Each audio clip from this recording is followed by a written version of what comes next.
This is Talk of the Town, a weekly program featuring community events happening in and around Northeast Michigan, with your host, Nancy Smitham, and get the latest from Alpena Community College with Don McMaster. And now, today's Talk of the Town. Good morning and welcome to Talk of the Town. I'm Nancy Smitham. My first two guests today are both from Thunder Bay Theater. I have Jeffrey Mindock and Deborah Baxter. Good morning and welcome. Good morning. Thanks for having us. Deborah, I'm going to start with you. I'm really excited. I've never had a set designer come on the show before. So how does one get to be a set designer? Well, I studied at Missouri State University, studying theater design, management, and technology, and emphasizing in set design. And it's a really good field, especially to tell your parents if you want to get into theater and they're scared of you being an actor. Theater tech is a pretty good field to get into, and I wanted to find a practical way to be an artist, which kind of lent itself to this. So Yay. Here we are. yeah. Yes. So is this your first real gig that you've had then? Or? It's my first professional design gig Okay. out of undergrad. I have worked professionally as a scene painter at the Hope Summer Repertory Theater and also Tent Theater. But yeah, this is my first design and technical director job. Yeah. Yay. So now when you come to Alpena, Michigan and you're going to do Snow Queens, is there a design for you to follow? How do you do that? Yeah, so we started pretty early last fall talking to Jeffrey and the other two designers, Colin and Guy, just about what we wanted Snow Queen to be and what the concept was going to be.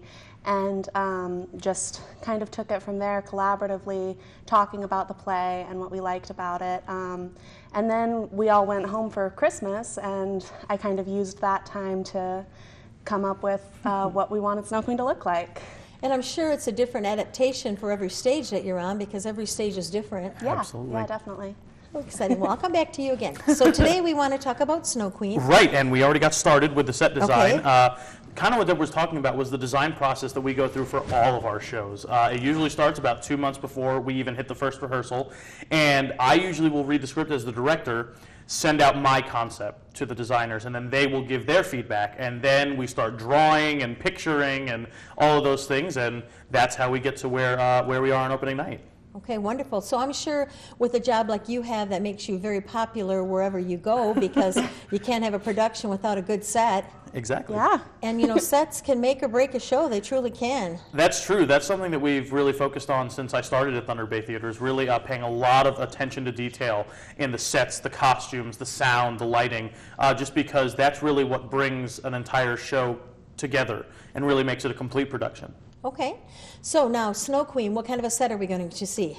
It's drawn a lot from this really classic approach to set design that's called wing and drop scenery, and it's as old as like the 17th century. Okay. Where basically you just have staggered wings and then a really traditional backdrop at the back of the stage. And our space is a little interesting because it's a variation on what's called a thrust. But we decided to change it a little bit and build what's called a proscenium, which is where there's just an arch over the stage and it looks like a flat picture rather than... It's beautiful. I was on WBKB this morning and showed a little picture, and we've got one side is mountains and one side is the forest, and then we have a beautiful Snow Queen balcony that comes out. So it's really going to be exciting for the whole family, and that's really what we try to do. This is our annual youth production, which is cast completely of 10 to 22-year-olds from Alpena. So we got 16 little ones, well, and bigger ones, running all around the theater, and it's our job to make them as comfortable as possible and help them as much as possible with what we do, the professional production staff. Now, are some of these kids from the Maskers Club then too? Absolutely. We Yay. have maskers, we have alumni maskers, and we obviously have hopefully soon to be maskers all over the place, and they all do such a good job working together, and their preparation and their commitment to getting off book and acting through the moment, even at 10 years old, is just outstanding. Okay. So tell me about Snow Queen, because I'm not familiar with that production. Sure. Well, it's actually what Disney's Frozen was based off of, so I'm sure that everybody's excited about that. Oh, yes. There's no Elsa, there's no Anna, there's no Olaf, but... Sorry. But I have grandkids. yeah, of course. The main part of the story is that we have two best friends, Kay and Gerda, and Kay is captured by the Snow Queen, and we have to follow Gerda's trail through the Arctic tundra to find her best friend and to take him back from the Snow Queen. Along the way, she meets an Arctic fox and a crow, which is so exciting. A very excitable bunch of burglars and lots of different crazy characters that add to the humor and the reality of the play. Okay, well then, when can we come to Thunder Bay Theater and see Snow Sure. Queen? The show is going to open on February 11th, which is a Thursday, and Okay. it's going to run for 2 weekends, the 11th to the 21st. As always, our shows run Thursday, Friday, and Saturday night at 7:30, and Sunday afternoons at 2. Box office number is 989-354-2267. Our normal box office hours are 1:30 to 4:30 in the Okay. afternoon, and you can also order tickets online by emailing us Okay. at tbt@thunderbaytheater.com. All of this information is right on our website, thunderbaytheater.com, and then Facebook, Twitter, Instagram, YouTube. It's all right there. And one thing we want to warn everybody about is when you think of all those 18 people, they have grandmothers and aunts and uncles and sisters and brothers who are coming to see the show, so you need to call and get your reservations. Pre-sale tickets are actually higher than we expected. I've had a lot of big groups call, so I've been giving out tickets at 12, 14, 15 people at a time. So you are correct that we really want to, make sure that people are getting on the phones, getting their seats early so that they don't miss it. Okay, and then give me an idea who some of the characters are. Well, Gerda is our lead heroine. She Okay. is, portrayed as a 10-year-old girl, Okay. and then her best friend Kay, who is also 10 years old. And who is playing those parts? Well, Amelia Burles, who Okay. has been on our stage and Okay. over at Civic, and a young boy by the name of Michael Clark. Okay. They play the two leads, and then Lillian Broad is playing our Snow Queen. Her mother Marlo has been seen on the Oh, Civic yes, stage, yes. as well as Lillian, so we're really excited about that. And then some of our regulars, Samantha Brooks, who has been in a lot of our plays with the Maskers and the regular TBT shows, Hannah Metke, who else has everybody seen? Logan Denbleicher Okay. has been on All right. the Civic stage. So as always, when you do a community play, lots of kids that everybody knows and everybody can come out and support. Yes, and once again, everyone wants to come and see their nieces and their nephews and everyone. Absolutely. Well, we're going to take a quick break, Jeffrey, Sure. and then we will come back and we'll talk more about this production. Okay, sounds good. Thank you. Thank you. I'll be right back following these messages. Hi, welcome back. I'm back again with Jeffrey Mindock and Deborah Baxter from Thunder Bay Theater. Hi, and welcome back. Thanks for having us back. Yeah, so Jeffrey, let's wind up Snow Queen. Again, tell us before we go on to something else, when we can come again to see Snow Queen. Sure. It runs February 11th until the 21st. Okay. That is Thursday, Friday, and Saturday night at 7:30, and then Sunday afternoons at 2 o'clock. And the box office number is 989-354-2267. The other important thing is that tickets are a little bit different for this show. They are $12 for adults and still $8 for 18 and under. So there's a slight discount for the adult ticket. Perfect. Yeah. And once again, just remember, it's going to be very filled, lots of local people in the show. It's going to be good. It's going to be wonderful without having to listen to that song over and over, right? Or- Yes, there is no let it go. I promise. I promise. Okay, just heard that way too many times. Sure. The only thing I'd like to, say one more about Snow Queen is we did Thunder Bay Theater receive a wonderfully generous Yes. donation or grant from the Youth Advisory Council to take care of the costumes and the sets and the props in this show so that they can be as wonderful as possible for the kids in the production. And it's so great to see the community and the Youth Advisory Council giving back to this kind of a production, which is all about the youth in Alpena. So I just want to say that. I'm sure when you get a generous budget to do a set, it makes it more fun, correct? Yeah, definitely. Makes sense. Okay, now we're going to talk about Taming of the Shrew. Yes, and this is the show that I am most excited about, possibly since I've been the artistic director, because it is the first Shakespeare that is being fully produced in Alpena, I think in close to 10, maybe even 15 years. Wow. And that's so exciting. Shakespeare is what my background is essentially based in. When I was out of college and still acting and going around the country, I spent about 2 years on separate tours and at different theaters doing Shakespeare.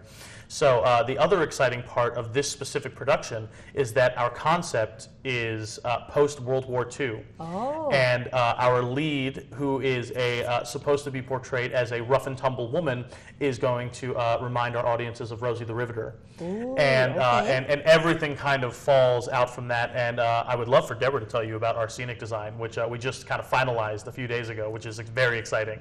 Tell me about it. Yeah, so it's essentially going to look like an abandoned factory because during World War II, the women took over the Yes. factories when the men went off to war. And so the period very specifically that we're setting Shrew in is when the men came back from war and the 50s, which turned into kind of a regressive time for women because they were expected to go back to the homes, but they've gotten this taste of what it's like to work and didn't want to do that. And so I'm particularly really excited about that concept because Shrew is a really tricky play to read from a feminist perspective, but Shakespeare so obviously understood women and knew what you read any of his female characters, and he wasn't going to write a sexist play straight out. There's obviously A reason behind it. there's obviously a reason behind some of the stuff in Shrew, and so being able to do a show that's set in this period that kind of mirrors the idea that women are supposed to be in the home, or that kind of idea, setting it in that period, I think makes it a little bit more present and a little bit more accessible. So the set is in one of those abandoned factories. I think we decided just the other day, thought it was important to decide what the factory was making. So it's an ammunition factory, but it's been abandoned. Very cool.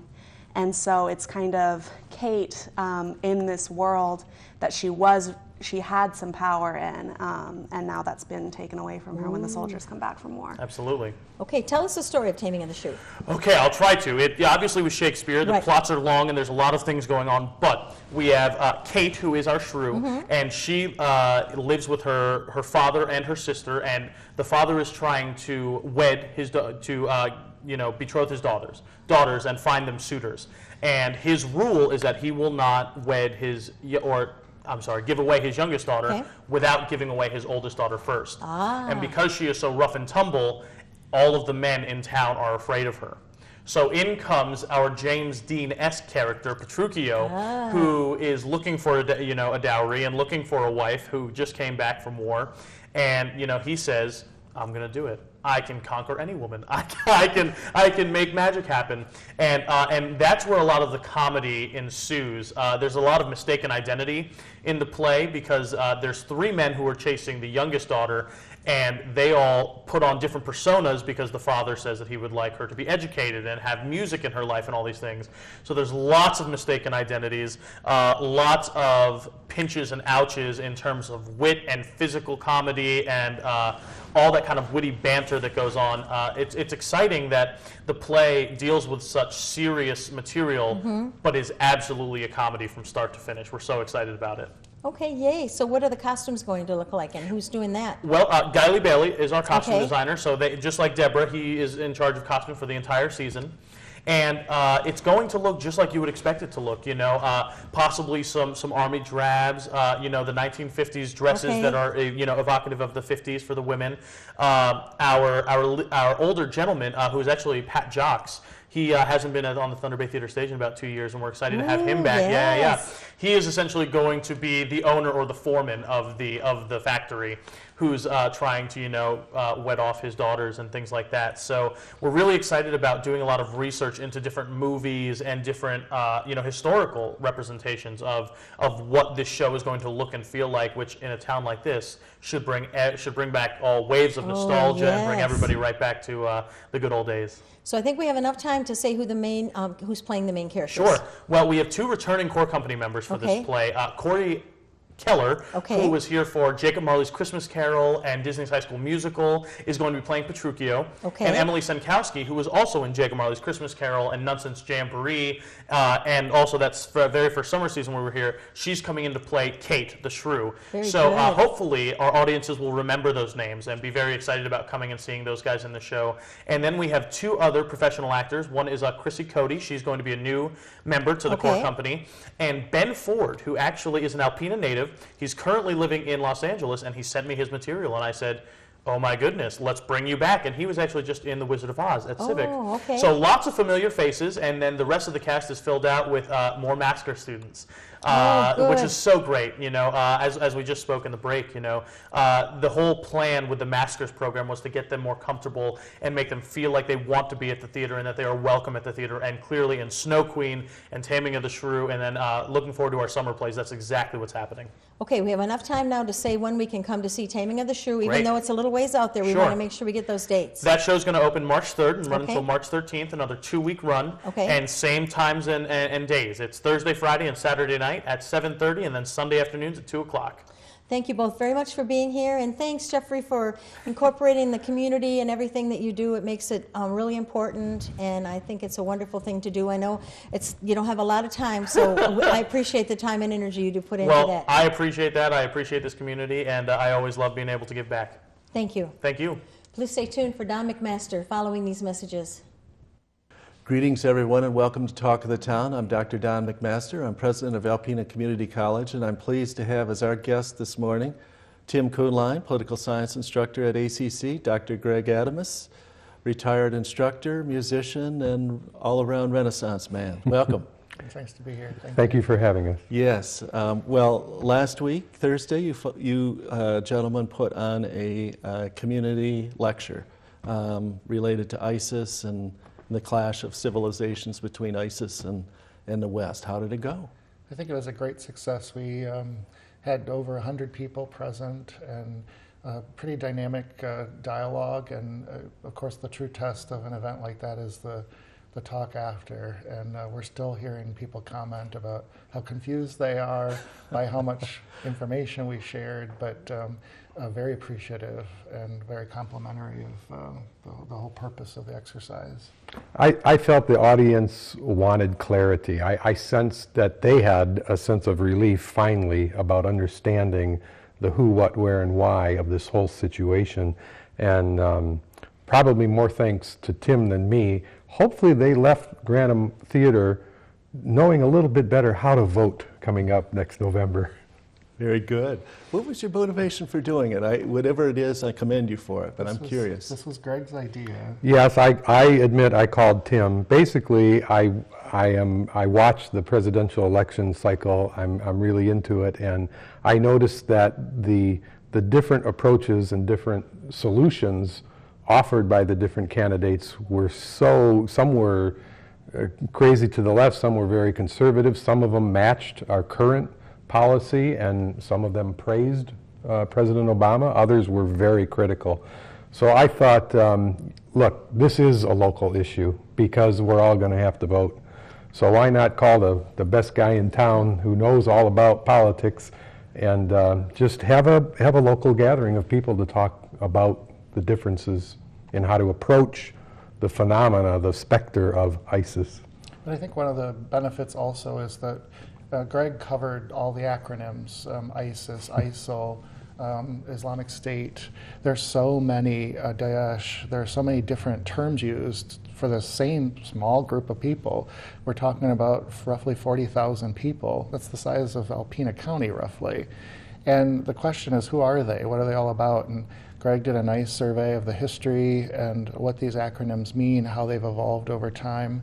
And then we got into the politics and how it relates to us, how and why we should put this into a proper context. As a community college person, I'm always appreciative when we can offer insight into issues that are provocative in a way that allows people air to have dialogue. So can either of you touch on your sense for the role of the community college in this sort of presentation? I appreciate the fact that such a delicate subject as ISIS, because let's face it, we're dealing with religious issues, socioeconomic issues, and governmental policy issues. We're dealing with war. So where's the best, safest place to have a discussion like that? It's on neutral ground, and I see college campuses, community college campuses, as academia, and that's where the tough subjects can be discussed and done in a respectful and calm manner. So that it means a lot that ACC hosted this lecture. Yeah, and I think the politics as well. I mean, it's that taboo subject. It's so confusing. Having the opportunity to deconstruct it and sort it out without drawing judgments initially and putting it into the larger context, where we are with our presidential elections, our congressional elections, the politics, ISIS, the war on terror. It's all very, very important for us to just pause and have those opportunities to really reflect and think. Take a little of the heat and the the passion out of it and explore it in a way where people can be thoughtful and feel secure. And did you receive some questions from the audience? Yeah, definitely. Yes, we did. I would say people wanted to know what can they do here in Alpena. You know, obviously transnational terrorism affects every one of us because by definition it's random and it targets innocents, civilians. We never know. Every town that is a victim of transnational terrorism always says, never believed it would happen here. Well, Alpena is just like that. We're safe right now, but I think people wanted to know what can they do. And we talked about get active, get out and vote eventually, be active in the political process, demonstrate peacefully. There's nothing wrong with that. That's part of the American spirit and our tradition. Very good. And I think, too, to make sure that we understand that this issue of ISIS is part of a much more complex foreign policy issue. And it begs the question, where are these candidates who are going to have an immense amount of power to deal with this, not only ISIS, but the larger foreign policy agenda? Where are they on these issues? And demand specifics. You know, what do they profess? What is their philosophical bent? How do they specifically intend to achieve what they say they're going to achieve? You know, the details, when you start digging into this, are scant. From the way our media approaches this to the way that our candidates actually express themselves on their own websites. They're very vague, and we need to be asking the hard questions. You know, who are these people? What do they intend to do? How do they intend to do it? And how is it going to impact us ultimately as average Americans? Did you get any questions you hadn't anticipated? Yes, I got a question about social media. In fact, ISIS, part of their success as a terrorist group is the manipulation of all social media, from Facebook to Twitter and on and on and on. So again, my response was, and still is, there's an example of locally, people in Alpena should do the best job they can to scrutinize their social media apps, and they need to edit, they need to report, they need to not take things at face value when they see things on the screen or on their iPhones. That's something that we can all use to be better informed and make better decisions. And I think the comments that were made were very important. Aside from what we said, people reminded everyone that we can't let fear drive our decisions, whether it's who we elect or how we respond to a group like ISIS, which, you know, in the scheme of things is powerful, but it's relatively small. We're talking roughly 40,000 people. It's the size of Alpena County. And we're already talking about different groups that are essentially transcending their power and influence, just like they transcended Al-Qaeda. So we have to keep perspective here. Well, I thank you for doing it and approaching the college and doing the work to prepare for it. We appreciate it. I think it's a great community service. Thank you. And thank you for watching Talk of the Town. We'll see you next week.